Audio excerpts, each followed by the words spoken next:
3.5 साल जो विद्यार्थी पढ़ता है उसको ही परीक्षा से पहले टेंशन होता है। जो विद्यार्थी पढ़ता नहीं है उसको कोई टेंशन नहीं।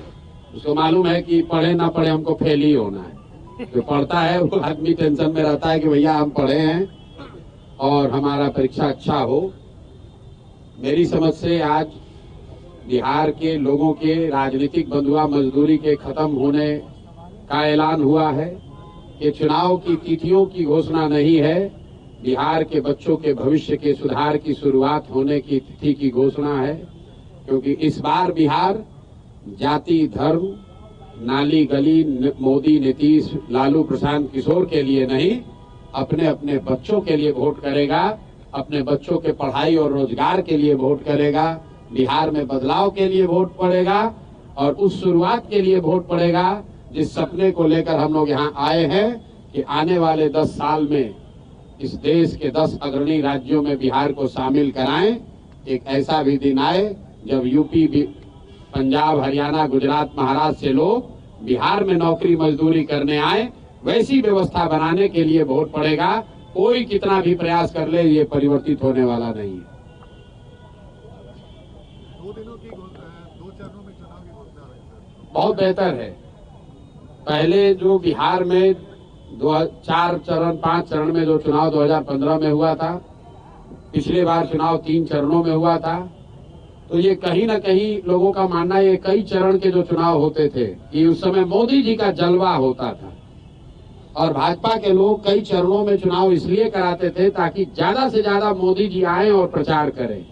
ये ऐसी सोच रही है उनकी। मैं भी उस दल के साथ काम मैंने किया है और हम लोग जानते हैं इसीलिए ऐसे 8-8 9-9 चरण में चुनाव कराए जाते थे कि ज्यादा से ज्यादा मोदी जी की सभाएं हो सके। अब कहीं ना कहीं भाजपा ने भी मान लिया है कि भैया मोदी जी कितना भी सभा कर ले उससे परिणाम बदलने वाला नहीं है। इससे अच्छा है भैया 2 ही चरण में कराकर खत्म करो। बिहार की जनता ने बदलाव का मन बना लिया है। ना नीतीश जी प्रचार कर सकते हैं, ना मोदी जी के आने से कुछ होने वाला है। बिहार में जिसको प्रचार करना था लोगों ने 2 साल 3 साल कर लिया, सुन लिया। अब अंतिम 1 महीने का प्रचार प्रसार का समय है। लोग एक बार उम्मीदवारों को देखेंगे और सही लोगों का चुनाव करेंगे।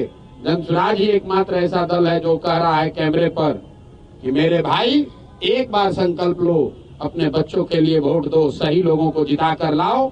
अगर जनसुराज से भी गलत आदमी खड़ा हो जाए उसको भी हराओ। हर हालत में इस बार बिहार के लोगों को संकल्प लेना है कि अच्छा आदमी ही जीतना चाहिए। जनसुराज जीते या न जीते, भाजपा जीते या न जीते, मोदी प्रशांत किशोर नीतीश लालू जीते या न जीते, बिहार जीतना चाहिए, बिहार के बच्चे जीतने चाहिए। इसलिए कोई गलत आदमी को वोट मत दो। अगर वोट दोगे तो याद रखना अगले 5 साल इसी भ्रष्ट व्यवस्था के साथ जीना पड़ेगा। बच्चों को बेरोजगार होना पड़ेगा, युवाओं को बाहर मजदूरी करनी पड़ेगी। मेरे भाई जो बोओगे वो काटोगे।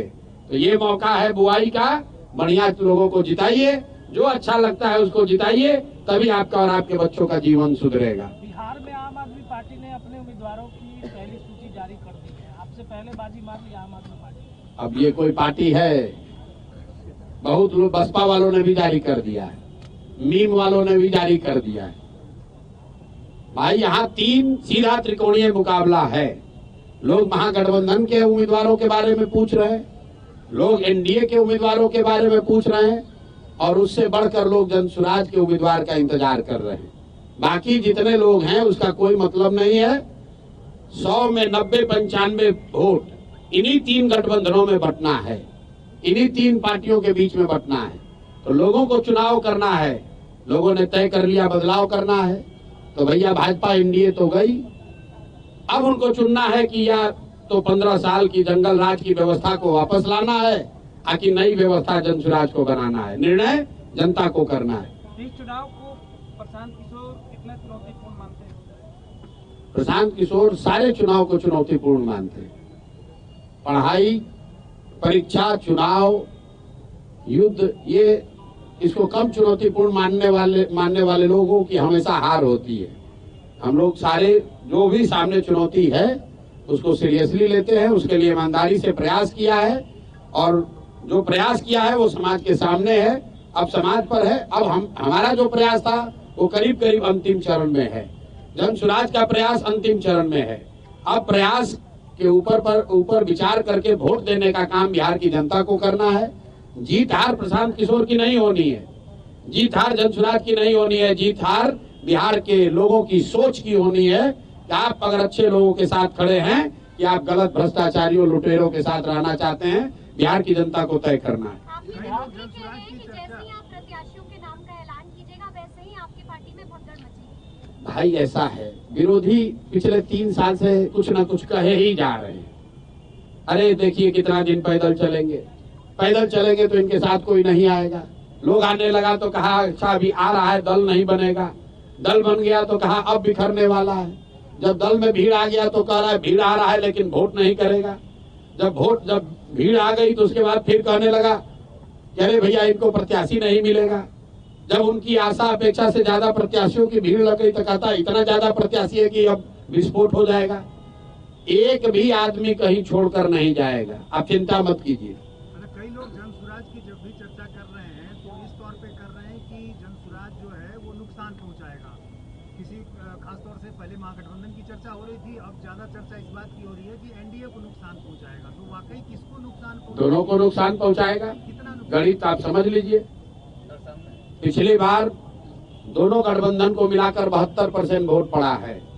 तो जितने आप लोग पत्रकार अनुभवी लोग हैं जो ये कह रहे हैं कि जगह नहीं है, तीसरे का विकल्प का जगह कहाँ है, तो आप समझिए कि पहले तो भाई दोनों गठबंधन को मिलाकर 72% वोट पड़ा है, मतलब 28% लोगों ने तो पहले से ही इनको नकारा हुआ है। तो उस 28% का एक बड़ा वर्ग जो है वो जन सुराज को वोट करेगा। और दूसरा मेरा जो सबसे बड़ा आलोचक है, आपकी गणना को ही मान ले कि भैया दोनों का वोट थोड़ा थोड़ा काटेगा। मान लीजिए आपका जो भी गणना, हमारे पास तो थर्मामीटर है नहीं कि बता दे किसका कटेगा कितना, लेकिन इतना तो सब मान रहे हैं कि दोनों का कुछ ना कुछ नुकसान होगा, किसी का ज्यादा थोड़ा किसी का कम। अगर दोनों दल का 10-10% भी नुकसान हुआ तो उसमें जोड़ दो भैया 28% और 10-10% दोनों का काट दीजिए, कहानी खत्म। आपको लग रहा है कि भैया ये अरे ये कैसे होगा, हमको दिख रहा है कि इससे आसान तो कुछ है ही नहीं। आप लोग कह रहे हैं भैया इनका MY समीकरण है, और आप यही कह रहे हैं कि ना भैया 10 में एगो दूगो तो MY समीकरण वाले लोग भी आपको वोट दे रहे हैं। 2-3 मुसलमान यादव भी तो जन सुराज को वोट दे रहा है। तो भैया अगर 2-3 मुसलमान और यादव वोट दे रहा है तो 10% वोट उनका गया। आप कह रहे हैं एनडीए का ज्यादा कट रहा है तो 10% से ज्यादा उनका जोड़ दीजिए। 28% और 10% जो कटा महागठबंधन का और एनडीए का जितना कट रहा है वो जोड़ लीजिए, आपको पता चलेगा कि जन सुराज को कितना वोट आएगा। हमने आपको कहा कि हमको गाली देने के नजरिए से बहुत लोगों ने कहा ये वोट कटवा पार्टी है। हम कहते हैं हम ये हमारा मेडल है कि हम वोट कटवा पार्टी हैं, दोनों का इतना काटेंगे कि दोनों कट के साफ। प्रशांत जी, आप चिराग पासवान की तारीफ करते हैं, चिराग पासवान आपकी तारीफ करते हैं, तो क्या कहीं आने वाले दिनों में के बीच में खिचड़ी तो कोई नहीं पक रही है? भाई हम लोग, मैं चावल दाल खाने वाला व्यक्ति हूँ, खिचड़ी खाने वाले लोग नहीं है। मैं खिचड़ी खाते हैं ना खिचड़ी बनाते हैं। चिराग पासवान की एक बात के लिए हमने तारीफ हर समय की है, आज भी करता हूँ कि चिराग जी विशुद्ध तौर पर बिहार में जाति और धर्म की राजनीति नहीं करते हैं। लेकिन इसके अलावा चिराग पासवान भाजपा के साथ लड़ रहे हैं। हमने कहा कि वो बिहार से राजनीति करते हैं, बिहार की राजनीति नहीं करते हैं। बिहार की बात करते हैं लेकिन बिहार की बात के लिए खड़े नहीं होते हैं। और अभी वो एनडीए में चुनाव लड़ेंगे तो हमारे आमने सामने चुनाव होगा। उनको 20 सीट मिलेगा कि 25 हम ये जानते नहीं है, लेकिन जितना भी मिलेगा उसमें तो सीधे उनसे और हम लोगों के प्रत्याशियों से मुकाबला होगा। तो समझौते की सवाल कहाँ है?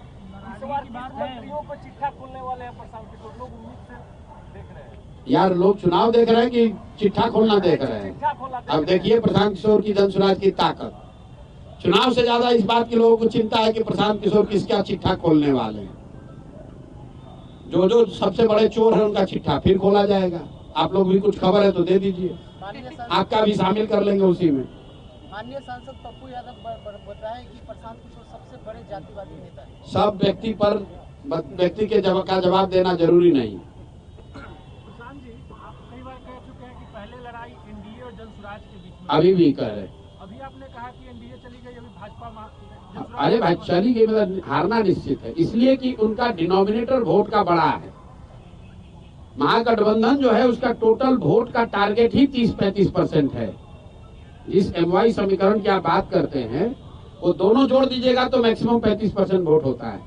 बाकी 65% मोर और लेस एनडीए के साथ पिछले 20 साल में रहा है। तो निश्चित तौर पर मुकाबला एनडीए से है। प्रधान जी, बिहार में जाति राजनीति होती है, स्वीकार कोई नहीं करता। अभी बार बार एमवाई समीकरण का हवाला देकर आप बोल रहे हैं, तो क्या जनसुराज भी जातीय समीकरण का ख्याल रखेगी?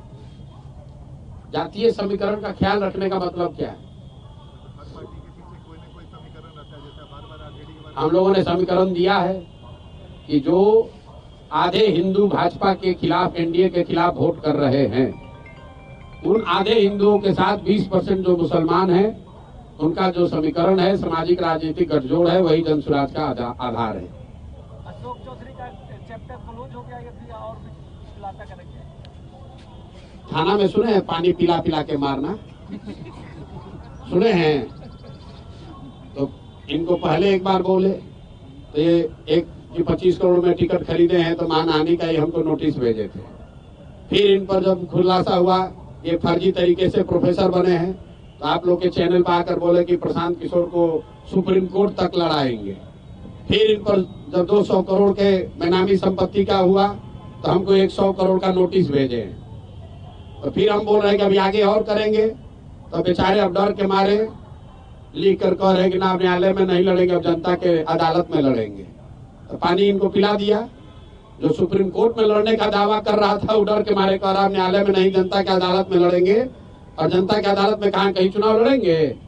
तो पहले आप लोग अब पूछ लीजिए कि अगर अशोक चौधरी कहीं से चुनाव लड़ रहे हैं तो वो बता दीजिए, और नहीं लड़ेंगे तो सरेंडर कर दिए। आपका तय हो गया कहाँ से लड़ेंगे आप? बिल्कुल, अभी घोषित कर देंगे। अभी अभी जब 9 तारीख को, नहीं, आप 9 तारीख तो हमारा अलग से नहीं ना घोषित होगा। 9 तारीख को लिस्ट जारी होगी तो उसमें आप देखिएगा कि कौन कहाँ से लड़ रहा है। सर, आपके हिसाब से ऐसा माना जाए कि आज प्रशांत किशोर का भी नाम हो सकता है, बिल्कुल हो सकता है। मुख्यमंत्री ने आज पटना मेट्रो का उद्घाटन किया, आज उनका ये लास्ट उद्घाटन होगा? लास्ट उद्घाटन है नवंबर में, 9 दिसंबर तक। अगला हमने बहुत दिन पहले बोला है, इस बार जब मकर संक्रांति के दिन बोला था कि ये लास्ट दही चूड़ा आप खा रहे हैं, एक अन्य मार्ग पर आगे खाने को नहीं मिलेगा। मेट्रो स्टेशन अच्छी तरीके से लिख लीजिए इस बात को, अगला दही चूड़ा नीतीश कुमार एक अन्य मार्ग पर नहीं खाएंगे। अगर खाएंगे तो आप आकर हमसे पूछ लीजिएगा। एक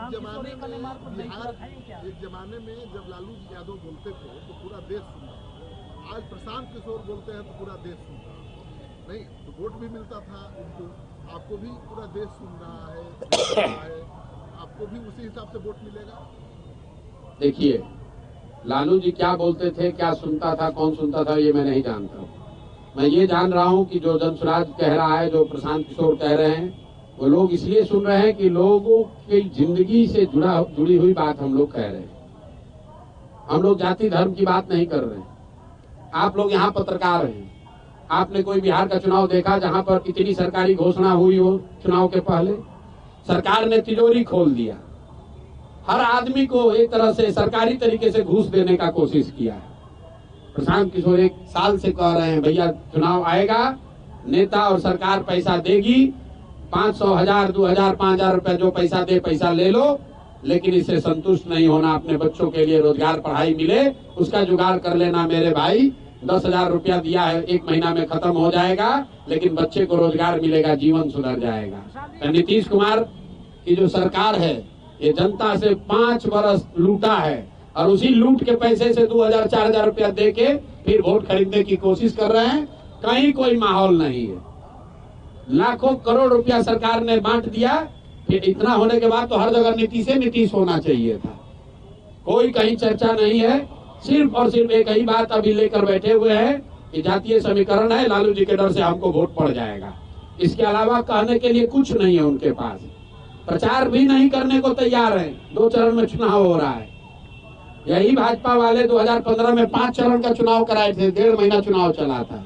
अब इतना भी विश्वास नहीं है कि मोदी जी के आने से वोट बदलेगा, तो कहता है चलो भाई जल्दी करा के निपटाओ। प्रशांत जी, माना जाए 2026 में प्रशांत किशोर एक अन्य मार्ग पर दही चूड़ा खाएंगे, उसका आयोजन करेंगे? प्रशांत किशोर खाए या ना खाए, नया मुख्यमंत्री दही चूड़ा खाएंगे, बिहार में जनसुराज का मुख्यमंत्री एक अनेमार्ग पर बैठ के दही चूड़ा खाएगा और आपको भी निमंत्रित किया जाएगा, क्योंकि वो नीतीश कुमार का काल नहीं होगा कि मुख्यमंत्री आवास जो है वो सिर्फ उनके और उनके भूंजा पार्टी के लिए नहीं है, वो जनता के लिए है। सब आपको भी आमंत्रित करेंगे, आप भी आके खाइएगा।